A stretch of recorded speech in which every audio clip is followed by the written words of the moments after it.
Hello students, कैसे हो आप लोग। उम्मीद करता हूँ बहुत अच्छे होंगे और आपको और बेहतर बनाने के लिए आज मैं आपको पढ़ाने जा रहा हूँ फैराडे के विद्युत विच्छेदन का दूसरा नियम। फैराडे के विद्युत विच्छेदन का जो पहला नियम है वो वीडियो नंबर जो 10 है उसमें आपने पढ़ा है। अगर किसी वजह से अगर आपने नहीं पढ़ा होगा तो इस वीडियो को देखने से पहले आप 10 जरूर देखेंगे, क्योंकि फर्स्ट लॉ ऑफ जो इलेक्ट्रोलिसिस है ना उसी से जुड़ा हुआ हिस्सा है सेकेंड लॉ ऑफ इलेक्ट्रोलिसिस। तो उम्मीद करते हैं कि आप 10 वीडियो नंबर 10 के बाद इस वीडियो नंबर 11 को देखेंगे। तो आइए शुरू करते हैं हम लोग फैराडे के विद्युत विच्छेदन का दूसरा नियम। फैराडे के विद्युत विच्छेदन का जो दूसरा नियम है ना उसे समझने के लिए आप ऐसा करिए कि एक चित्र बनाते हैं। हम लोग इस चित्र के माध्यम से समझते हैं कि क्या है।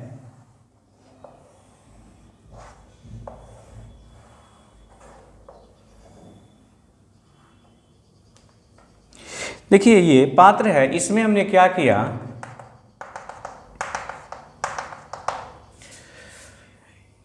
दो इलेक्ट्रोड डाल दिए किसी भी वैद्युत अपघट्य को लेकर के। ऐसा इसमें कोई स्पेसिफाई नहीं किया गया है कि आप इस वैद्युत अपघट्य को ही इसमें लें। आपने क्या किया, एक और वैद्युत अपघट्य लिया और इसमें भी आपने दो इलेक्ट्रोड डाल दिया। फिर उसके बाद आपको करना क्या है कि इस दोनों वैद्युत अपघट्य को आपस में इस प्रकार जोड़ना है कि इसमें समान मात्रा की विद्युत धारा प्रवाहित हो, दोनों में जो आवेश जाए वो समान जाए। तो हमें फिजिक्स सिखलाता है कि दोनों जो ये वैद्युत अपघट्य हैं इन्हें सीरीज में जोड़ दें। जैसे ही सीरीज में जोड़ेंगे इसमें समान मात्रा की विद्युत धारा प्रवाहित होगी।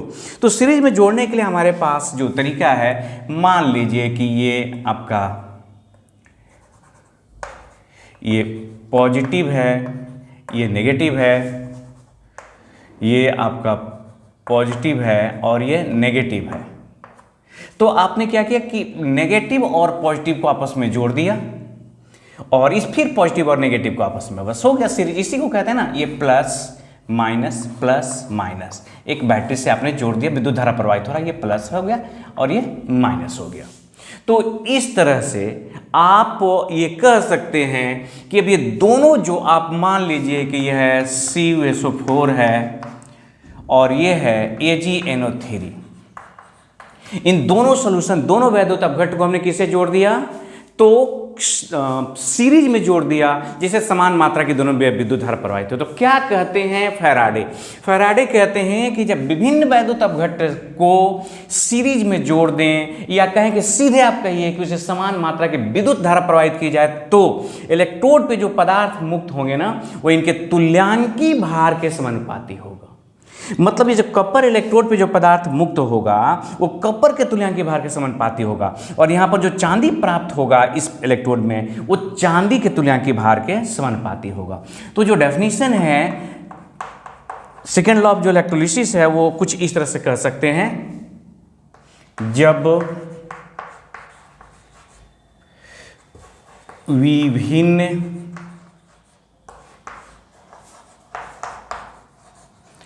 वैद्युत अपघट्य को श्रेणी क्रम में जोड़कर, सीरीज में जोड़कर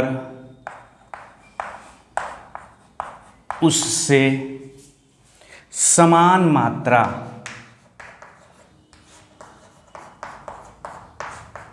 की विद्युत धारा प्रवाहित किया जाता है।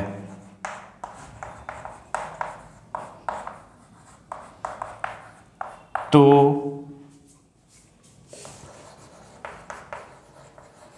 इलेक्ट्रोड पर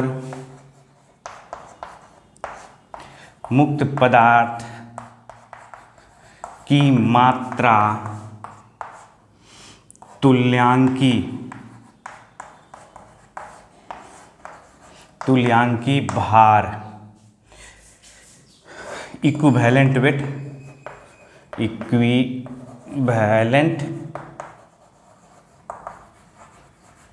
वेट के समानुपाती होता है।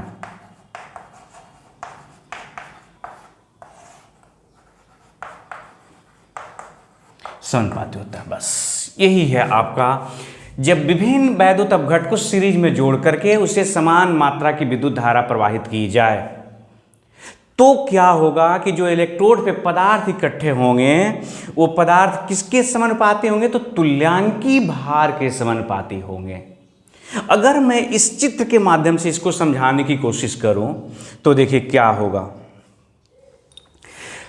इसमें कपर एकत्रित होगा और यहां पर क्या होगा, तो आप कह सकते हैं यहां पर कि Cu इलेक्ट्रोड पर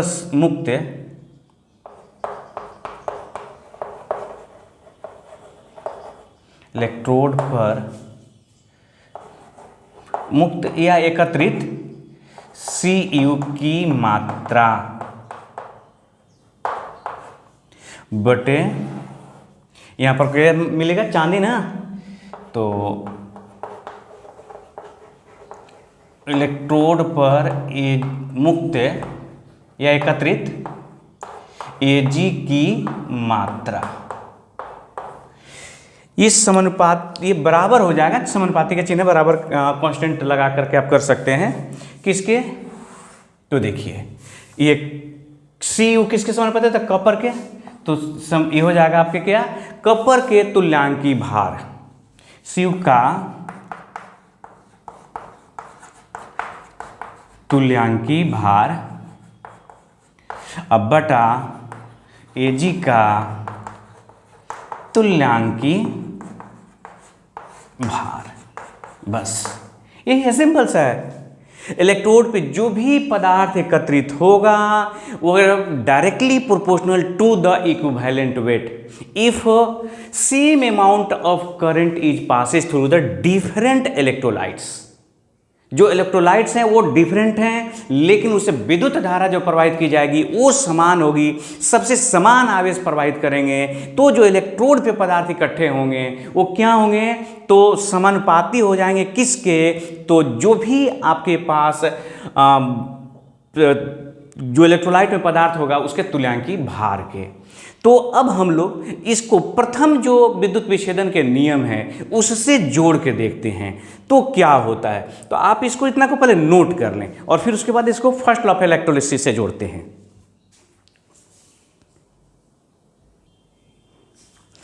अब देखिए, माना Q कूलाम की आवेश, माना Q कूलाम की जो आवेश है विभिन्न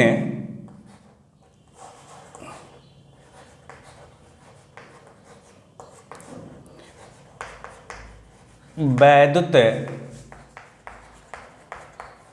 अपघट्ट से प्रवाहित करने पर इलेक्ट्रोड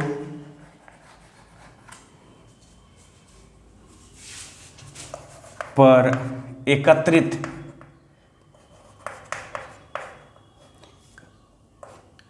पदार्थ की मात्रा W1 एवं W2 है। अगर है कि विभिन्न जो वैद्युत अपघट्ट हैं उससे आप जब Q समान मात्रा Q आवेश कूलम आवेश देते हैं तो W1 W2 प्रवाहित होता है। तो फर्स्ट लॉ ऑफ इलेक्ट्रोलिसिस क्या कहता है, from first law of electrolysis, from first law of electrolysis, Faraday's first law of electrolysis, electrolysis. तो सिंपल सा रूल है, वो कह रहा है कि जो आपका Q है वो समानुपाती होगा किसके, क्यू के। तो W1 समानुपाती क्यू के, तो W1 बराबर Z1Q। इसी तरह से W2 हो जाएगा कौन चीज, समानुपाती क्यू के, तो W2 Z2Q। क्यों, दोनों में चूंकि आवेश तो बराबर आ गया ना, तो ऐसा करते हैं कि फर्स्ट बटा सेकंड कर देते हैं, फर्स्ट डिवाइडेड बाय सेकंड कर दीजिए। और फिर देखिए क्या हो रहा है, तो जैसे फर्स्ट को सेकंड से डिवाइड करते हैं तो आप देखते हैं कि आपको क्या मिला, W1 W2, ये हो गया आपका Z1 Z2 Q और ये Q। तो Q से Q को आपने क्या कर दिया, कैंसिल कर दिया। तो आपको क्या मिला, आपको मिला W1 W2 Z1 Z2। लेकिन अब देखिए, अब आपके मन में एक सवाल आ गया कि हमने तो ये कहा डेफिनेशन में कि इलेक्ट्रोड पर मुक्त पदार्थ की जो मात्रा है वो तुल्यांकी भार के समानुपाती होगा, और यहाँ पर हो गया ये तो जेड, तो हम लोग क्या करते हैं, वैद्युत रासायनिक तुल्यांक है ना, इलेक्ट्रोकेमिकल इक्विवेलेंट। तो अब क्या करेंगे, इसको, इस जेड को तुल्यांकी भार से रिलेट करते हैं। तो चूंकि देखिए क्या होता है, जेड इक्वल टू होता है तुल्यांकी भार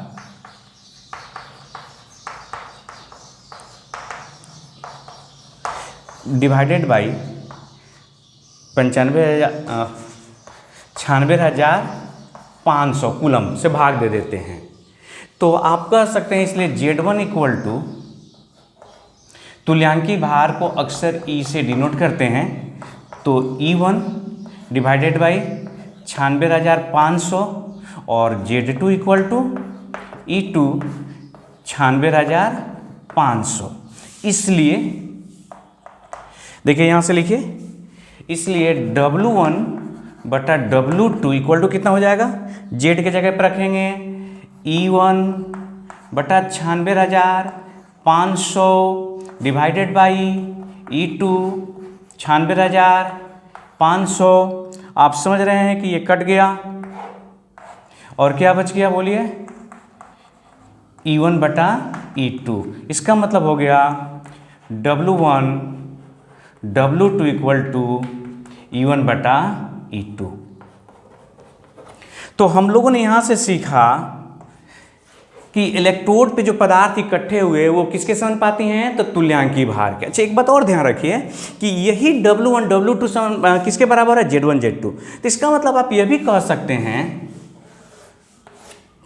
कि ये जो है आपका E1 बटा E2 बराबर Z1 और Z2 के। ये भी आप इसको लिख सकते हैं, और ये चाहे तो बराबर फिर उसको कर दीजिए क्या चीज, W1 बटा ये W2 के।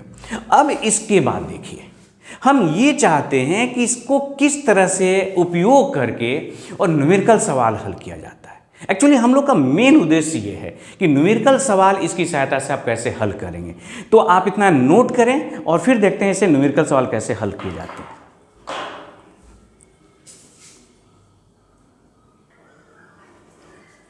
तो स्टूडेंट्स, क्वेश्चन एक बोर्ड पे लिखा हुआ है।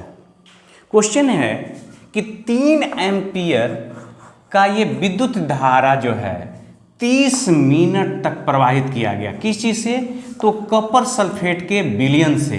तो पूछा गया कि कॉपर जो है कितनी मात्रा आपको मिलेगी, कॉपर की मात्रा चाहते हैं इलेक्ट्रोड पे। तो बहुत सिंपल है, बहुत ही सिंपल है। सबसे पहले आप ये पता लगा लीजिए कि कॉपर सल्फेट का जो सॉल्यूशन है उससे कितना आवेश प्रवाहित हुआ। तो आवेश जानने के लिए आपको जानना होगा, यहाँ पर जो दिया गया है गिवन है, I कितना एम्पियर है, 3 एम्पियर है, ये हमको पता चल गया। और टाइम t कितना है, समय 30 मिनट है। तो ऐसा करते इसको सेकंड बदल लेते हैं। तो 30 × 60 36 18, ये 1800 सेकंड हो गया। तो ये 1800 सेकंड समय हो गया। तो हम आवेश चाहते हैं कि कुल आवेश कितना प्रवाहित हुआ, इसलिए प्रवाहित कुल आवेश CuSO4 के विलयन से प्रवाहित कुल आवेश। तो आपके पास तो सूत्र है ना, Q बराबर क्या होता है, IT। आप जानते हैं बचपन से ही। तो हमें Q निकालना है। I का मान है कितना, 3, और T का मान है 1800 सेकेंड।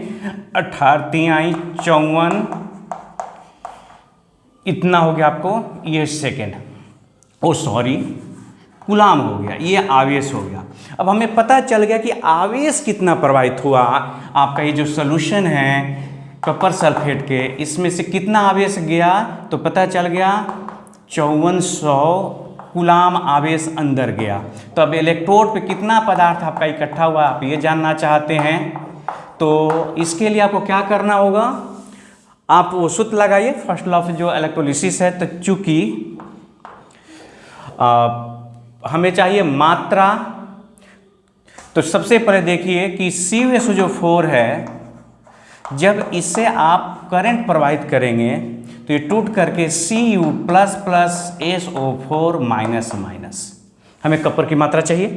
तो आपका ये जो कॉपर है प्लस प्लस, ये बदल गया है Cu में।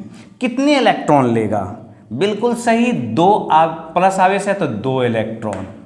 मैं उम्मीद करता हूँ शायद आप सब लोग ये कंसेप्ट समझ रहे हैं। ये 2 इलेक्ट्रॉन का मतलब है 2 फैराडे आवेश अगर गुजार दें कॉपर सल्फेट के विलयन से, तो इसके 1 मोल मतलब 63.5 ग्राम प्राप्त होगा।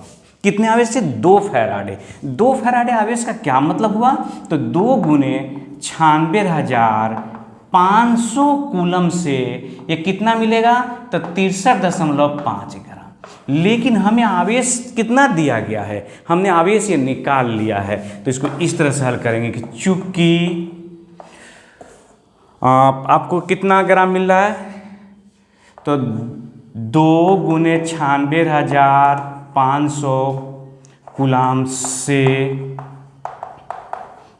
प्राप्त Cu की मात्रा, कितनी मात्रा है बोलिए, 63.5 ग्राम। कितना से, तो हमें कितना, अगर कूलम हो जाता तो ये मात्रा कितनी हो जाती, तो 63.5 बटा 2 गुने 96,500 कूलम। लेकिन हमारे पास कितनी है, ये आवेश है, तो कूलम के लिए मल्टीप्लाई हो जाएगा ना, बिल्कुल। तो 63.5 बटा 2 गुने 96,500 गुने 5400, आप इसको काट लीजिए और ये हो गया 1.78 ग्राम। यही कॉपर की मात्रा निकलेगी। तो उम्मीद करते हैं कि इसे आप समझ रहे होंगे। हमने सबसे पहले आवेश पता लगा लिया को कितना जो है ये समय हुआ टोटल, इतना देर तक के लिए विद्युत धारा चली। इतना देर के लिए विद्युत धारा चलने से आपके पास इतना कूलम आवेश उस वैद्युत अपघट में प्रवाहित हुआ। तो सीधे से हमने देखा कि इतने अपने 2 गुने 96,500 कूलम आवेश देने से 63.5 ग्राम कॉपर प्राप्त होगा, और इसीलिए हमारे पास आवेश इतना था। इससे हमने उसका आवेश निकाल लिया। उम्मीद करते हैं समझ रहे होंगे। इसे उतारिए, फिर इसके बाद एक दूसरा क्वेश्चन देता हूं।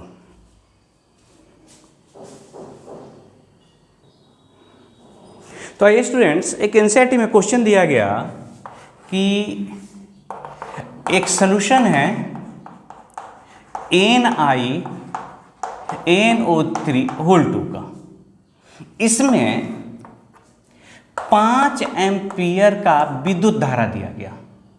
कितने देर के लिए,